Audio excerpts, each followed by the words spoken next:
Merci, monsieur le modérateur. Avant tout propos, je tiens d'abord à remercier toute l'Assemblée ici présente à ce colloque international de Bamako qui nous permet de partager et d'échanger des connaissances sur un thème aussi important que le pouvoir traditionnel et les collectivités territoriales. Avant de commencer, j'aimerais rectifier tout à l'heure lorsque le modérateur avait dit royauté et municipalité. Effectivement, c'est ce qui avait été prévu au départ. Mais après les enquêtes de terrain, j'ai voulu un réajustement du titre, mais dans le fond, l'idée visée est toujours la même.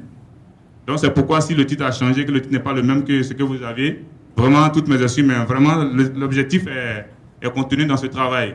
Ainsi donc, mon travail de ce jour, qui a pour thème pouvoir coutumier, aborder un autre acteur de développement local de la ville de Bonois, sera organisé autour des points suivants, où nous aurons d'abord une introduction, une méthodologie, des résultats pour aboutir à une conclusion. Alors, notre introduction, comment elle se présente?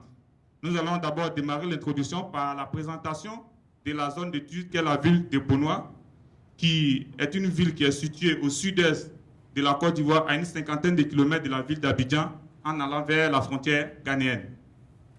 En ce qui concerne notre problématique, elle a été construite autour de 3 constats majeurs, dont le premier est que Bonois est une ville qui est en pleine dynamique spatiale, démographique et économique. C'est également une ville qui est réputée et reconnue en Côte d'Ivoire comme étant une localité agricole. Ainsi donc, lorsqu'on parle de Bonois en Côte d'Ivoire, on parle plutôt de son agriculture à travers la production de l'ananas, du manioc et surtout de l'hévéaculture, parce que dans cette ville, il y a vraiment des riches planteurs, des très grands riches planteurs. Et il y a même un auteur qui, en 2010, avait écrit dans sa thèse, avait qualifié de Bonois d'une agroville, c'est-à-dire une ville qui s'est appuyée sur l'agriculture pour asseoir son développement. Ensuite, le deuxième constat, c'est vraiment une ville qui a su conserver son pouvoir traditionnel malgré la modernisation de la société arborée. Et le troisième et dernier constat, c'est que ce pouvoir coutumier mène des actions de développement sur le plan socio-économique à travers la construction, la réhabilitation des écoles, des centres de santé ou même sur la salubrité. Alors tout ceci nous a conduit à poser notre question fondamentale qui est de savoir comment le pouvoir traditionnel arboré est-il parvenu à devenir un acteur de développement local alors que cette mission est confiée aux collectivités territoriales que sont le conseil régional ou la mairie. Alors cette grande question a suscité des questions secondaires dont la première est de savoir comment est organisé le pouvoir coutumier arboré à Bonois. Ensuite, l'autre question, c'est de savoir quel est son rôle et ses missions. Et enfin, quelles sont les actions de développement à mettre à l'actif du pouvoir coutumier. Les objectifs assignés à ce travail, il s'agit de façon générale d'analyser les stratégies et actions qui font du pouvoir coutumier arboré un acteur de développement local à Bonois, tout comme la municipalité. De façon spécifique, il s'agira d'abord d'analyser l'organisation sociopolitique du pouvoir coutumier arboré, ensuite de déterminer ses rôles et ses missions, et enfin d'évaluer les actions de développement qui font menées par ce pouvoir coutumier à Bonois. Ainsi, notre méthodologie qui nous a permis d'avoir nos résultats est organisée autour de 3 rubriques, dont la première est l'exploration documentaire, qui s'est faite à travers des ouvrages, des articles et travaux académiques. Il y a aussi l'observation, qui est vraiment un outil du géographe, qui se matérialise par des visites sur le terrain pour apprécier le phénomène. Et enfin, des entretiens auprès de la population, de la notabilité, des autorités administratives, pour connaître leur avis si vraiment ce phénomène que nous voulons étudier.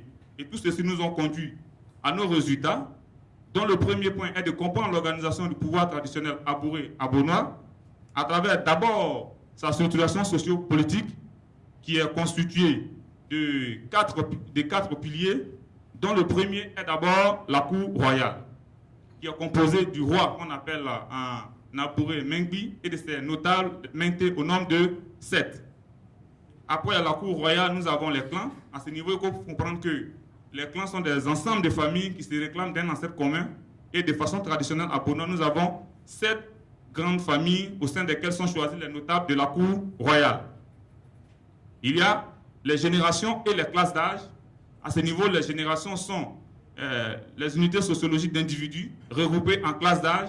Et à Bonois, on distingue 3 grandes catégories de générations, qui sont les Moudjou, les Mpoussou et les Moué, qui elles-mêmes sont subdivisées en 4 classes d'âge, qui sont les aînés, qu'on appelle les atiblés, c'est-à-dire les personnes de plus de 50 ans.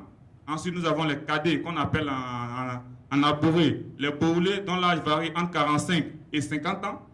Ensuite, nous avons les punés plutôt, qui sont des personnes nées après un frère ou une sœur, qu'on appelle les tchaba, dont l'âge varie entre 25 et 30 ans. Et enfin, les plus jeunes, qu'on appelle les djamiens, dont l'âge est compris entre 10 et 15 ans. Après cela, nous avons l'organisation en moitié, c'est-à-dire la subdivision de Bonois en 2 grands quartiers qui sont Koumassi et Benini, en référence aux 2 importantes capitales, à savoir Ashanti et Nzima, que le peuple a traversé autrefois avant son installation sur le site actuel de Bonois. Alors, quel est le mode de gouvernance? Ici, il faut savoir que c'est une monarchie coutumière avec un pouvoir héréditaire par lignée matrilinéaire. Ainsi donc, pour accéder au pouvoir ou à l'héritage foncier, il faut être exclusivement des maires aboués. Et le schéma ci-après nous montre l'organigramme du pouvoir coutumier aboué, comme nous l'avons déjà décrit précédemment, où nous avons au sommet le roi et ses notables qui constituent la cour royale, ensuite les clans avec les 7 familles, suivis des 3 catégories de générations au sein desquelles on retrouve les 4 classes d'âge, et au bas de l'organisation, nous avons la subdivision traditionnelle de Bonois en 2 grands quartiers. Mais ce qu'il faut savoir aujourd'hui, c'est qu'il n'y a pas seulement que 2 grands quartiers à Bonois, mais c'est de façon traditionnelle, c'est à partir de ces 2 grands quartiers qu'on retrouve aujourd'hui d'autres quartiers, mais de façon générale, aujourd'hui, on a 4 quartiers à Bonois. Ce sont ces 2 quartiers qui ont été scindés en 2 pour donner 4 quartiers. Alors, quels sont les rôles et missions du pouvoir traditionnel abouré? D'abord, nous allons voir les rôles de ce pouvoir, qui est que ce pouvoir est d'abord détenteur du pouvoir judiciaire et législatif, et cela revient à la cour royale. Il y a que ce pouvoir est gardien de la tradition et des institutions coutumières, toujours au niveau de la cour royale, et c'est aussi que ce pouvoir est gardien des richesses et des biens des clans. Alors, nous allons voir maintenant ces missions, les missions de ce pouvoir traditionnel, qui en a plusieurs, dont l'une des premières est d'abord le règlement des litiges, le vote des lois et leur application. C'est aussi de veiller à l'éducation des enfants et de s'occuper du mariage qui s'observe souvent au sein des clans. Nous avons aussi que ce pouvoir est coordonnateur des cérémonies organisées au sein des clans. Il y a aussi que ce pouvoir permet la désignation des héritiers selon les lois coutumières. C'est aussi la responsabilisation des individus en fonction des classes d'âge, ça on le trouve la plupart du temps au sein des générations.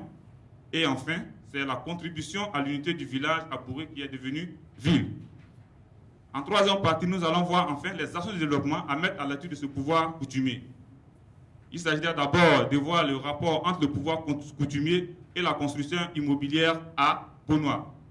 À ce niveau, cela se matérialise par le renouvellement traditionnel des habitats après chaque génération, qui est vraiment une pratique ancienne à Bonois, mais qui a permis la modernisation des habitats.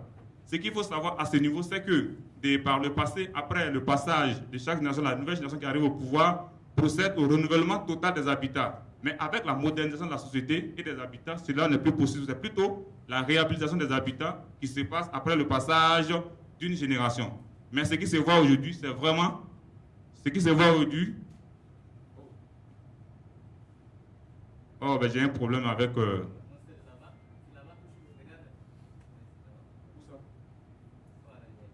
Ah, ok, merci.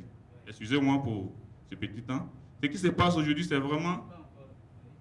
Oh là là. Ok, ce qui se passe aujourd'hui, c'est vraiment la réalisation des logements commerciaux par le biais des cotisations et de la rente foncière. Ceux-ci ont permis, par exemple, la réalisation de ces immeubles de type R+3 construits par le pouvoir coutumier grâce aux revenus issus de la vente des terrains et des cotisations. Ainsi donc, les autorités ont permis d'investir dans l'immobilier qui sont devenus des patrimoines de la société abourée. Ainsi, donc chaque génération qui arrive au pouvoir gère ce patrimoine et les biens, le fonds revient à la communauté villageoise ou bien à la communauté abourée. Il y a aussi, excusez-moi, c'est toujours, excusez-moi, voilà. Il y a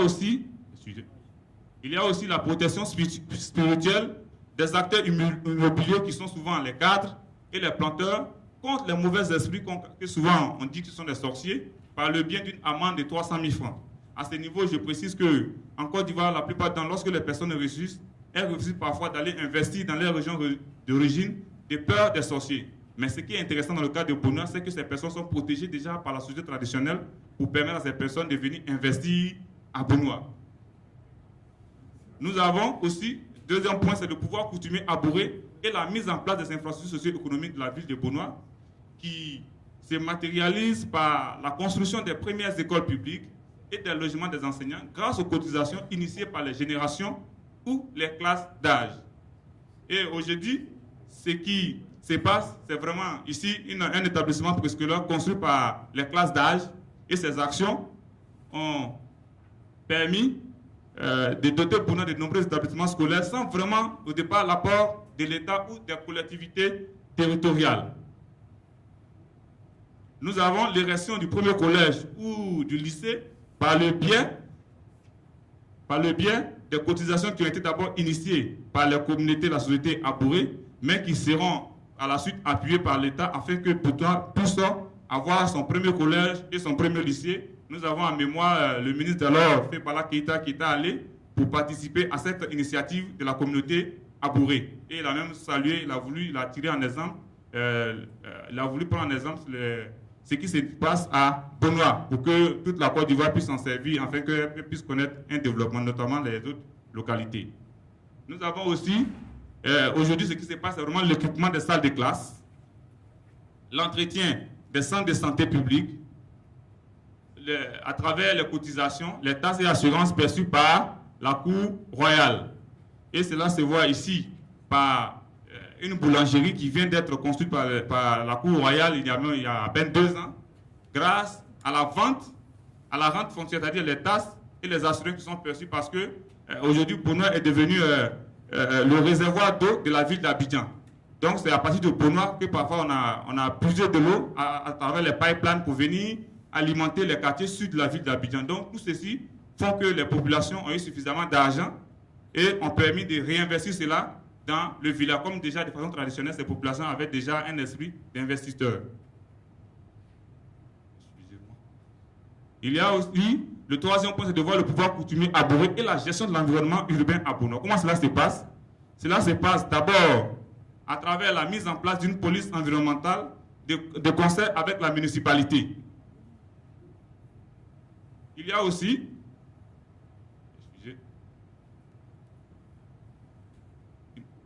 de veiller au respect des règles environnementales établies par la mairie et la communauté villageoise qui se matérialise parfois par le paiement d'une amende en cas d'infraction sur l'environnement.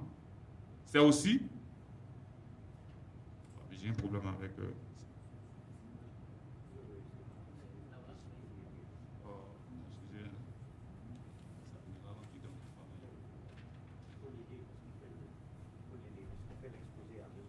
Oui, c'est aussi la sensibilisation de la jeunesse du pouvoir coutumier sur la salubrité urbaine qui a permis aujourd'hui à Bonoa d'être une ville relativement propre grâce aux initiatives des communautés locales de la société abourée. On avance. Oui. Maintenant, le quatrième point, c'est de voir le pouvoir coutumier abouré et l'organisation des actions culturelles et des funérailles à Bonoa. Et à ce niveau, les funérailles, on l'a lu souvent des fêtes populaires avec des cotisations individuelles de 10 000 francs CFA pour les hommes et de 5 000 francs pour les femmes. Et ces funérailles peuvent parfois s'étendre sur une semaine. Et il y a aussi l'organisation annuelle du Popo Carnaval, qui est une fête de retrouvailles en pays abouré, qui se fait souvent à travers une semaine commerciale, des défilés d'hommes masqués, des danses ou des scènes burlesques. Et ici, nous avons quelques images du Popo Carnaval, vraiment avec des défilés d'hommes masqués et quelques scènes burlesques ici. Et cette fête est vraiment populaire. C'est fort de cette popularité que les autorités coutumières et la municipalité ont en projet la construction du palais du Popo Carnaval, dénommé le palais de Mundjou, qui sera, où les deux images nous montrent, la première image nous montre sur le site sur lequel sera bâti le palais du Popo Carnaval, et de l'autre côté, la maquette du Popo, du palais, de ce palais-là. En conclusion, qu'est-ce que nous pouvons retenir? Nous pouvons dire qu'en dépit de l'urbanisation rapide et de ses conséquences, la société arborée a su préserver son pouvoir traditionnel, qui reste bien structuré, organisé et très influent dans l'espace urbain, grâce au concours de toutes les couches qui continuent de croire en ce pouvoir. C'est fort de cette confiance que le pouvoir traditionnel a eu et continue d'avoir un rôle très déterminant dans le processus de développement de la ville, à travers ses actions au plan social, économique, environnemental et culturel. En somme, il est devenu un acteur moteur dans le développement local des Beaunois. Mais, en dépit de ses actions et de son influence, le pouvoir traditionnel entretient toujours de bonnes relations avec la municipalité, de sorte qu'il existe aujourd'hui une complémentarité entre ces deux entités pour le rayonnement de la ville de Beaunois. Je vous remercie.